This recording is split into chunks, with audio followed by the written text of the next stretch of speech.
किसान भाइयों, अगर आप लोग धान की खेती किए हुए हैं तो आज हम आप लोगों को एक ऐसा तरीका बताने जा रहे हैं जिससे जो आपके धान की फसल का जो विकास है यह तेज़ी से होगा और इसका एक भी रुपया खर्चा नहीं आने वाला है। ये होगा हमारा पहला तरीका। और जो दूसरी चीज़ हम आप लोगों को यहाँ पर बताने वाले हैं वो एक ऐसा फर्टिलाइज़र है जिसको अगर आप लोग अपनी धान की फसल में डाल देते हैं तो आप लोगों को बहुत ही बेहतरीन रिजल्ट मिलेगा आपकी धान की फसल में, और आप लोग देखेंगे कि आपके बगल वाले से ज़्यादा उत्पादन होगा आपकी धान का। नमस्कार, मैं हूं देव मौर्य और आप लोग देख रहे हैं स्मार्ट किसान यूट्यूब चैनल।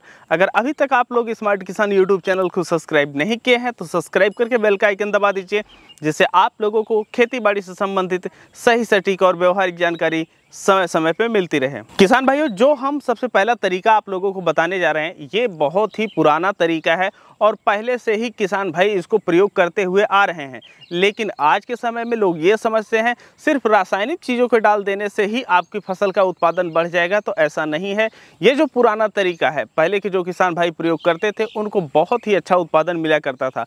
तो ये जो तरीका है इसको बोलते हैं धान की फसल में पाटा लगाना।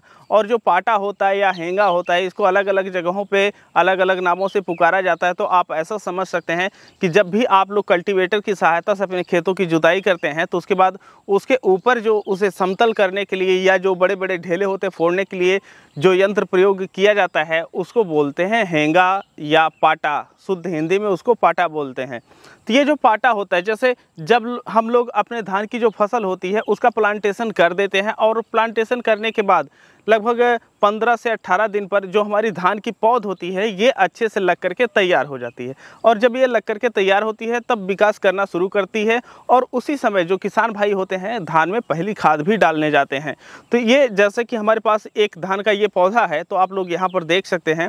अब इसमें पाटा कैसे लगाया जाता है, जैसे आपका पौध लग करके सेट हो गई है, पहली खाद डालने वाले हैं, तो इस दौरान आप अपने खेतों में लगभग 4 इंच जो पानी होता है इसको भर देते हैं और उसके बाद जो बांस होता है या हल्का कोई लकड़ी का पाटा ले लेते हैं और अपने धान के फसल में 4 इंच पानी भर करके उसके बाद पाटा लगा देते हैं। कुछ इस तरीके से पाटा जब लगाते हैं तो जो आपकी धान की पौध होती है ये यहाँ से इसके जो टिश्यू होते हैं ये डैमेज हो जाते हैं, और जब इनके ये टिश्यू डैमेज हो जाते हैं तो जो धान का मुख्य पौधा होता है ये इसको रिपेयर करने लगता है।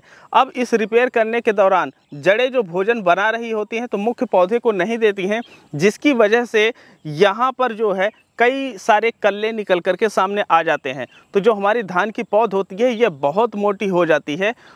तो ये जो पाटा लगाया जाता है यह कल्ले ज़्यादा निकलने के लिए लगाए जाते हैं, और उसके बाद जब कल्ले ज़्यादा निकलेंगे तो आप लोगों के जो उत्पादन होंगे यह बढ़े हुए दिखाई देंगे। तो इस तरीके से भी आप लोग अपने धान का उत्पादन बढ़ा सकते हैं। ये जो बताया गया तरीका है। अब जो दूसरा तरीका हम आप लोगों को बताने वाले हैं उस दूसरे तरीके में आप लोग जो बायोवीटा एक्स नाम से एक फर्टिलाइज़र आता है जो कि एक प्रकार का सीवीड है। अब ये जो खाद आती है, वैसे तो सागरिका भी आती है और भी कई प्रकार की खादें इस कैटेगरी में आती हैं, लेकिन जो बायोवीटा एक्स होता है यह बहुत ही ज़्यादा ताकतवर होता है। तो जब भी आप लोग अपने खेतों में पहली खाद डालने जा रहे होते हैं तो उस दौरान जो बायोवीटा एक्स आता है मार्केट में इसको आप ले लीजिए 5 kg। यह जो मात्रा है यह 1 एकड़ के लिए है। तो जब आप पहली खाद डाल रहे होते हैं तो इसको भी उसी में मिक्स करके पूरे खेत में डाल दीजिए। तो आप लोग ये देखेंगे कि जो आप लोगों के धान की फसल है यह बहुत तेज़ी से विकास करती है और आपकी जो धान की पत्तियां होती हैं यह बहुत ज़्यादा गहरी हरी हो जाती हैं, जिसकी वजह से जो आपका पौधा होता है भरपूर ताकत बनाता है और आप लोगों को बढ़ा हुआ उत्पादन मिलता है। और ये जो 2 तरीके हम आप लोगों को बताए हैं इसको हम खुद भी प्रयोग किए हुए हैं। अगर आप लोग भी प्रयोग करते हैं तो आप लोगों को भी बेस्ट रिजल्ट मिलने वाला है। अगर आप लोग प्रयोग किए हुए हैं ये चीज़ें तो कमेंट सेक्शन में अपनी जो राय है इसको ज़रूर बताएं। बाकी हम इस वीडियो को यहीं पर समाप्त करते हैं। किसी अन्य टॉपिक पे आपको वीडियो चाहिए तो हमें कमेंट सेक्शन में बताएं। बाकी हम आप लोगों को मिलते हैं एक नए वीडियो में, तब तक के लिए चलते हैं। जय जवान जय किसान।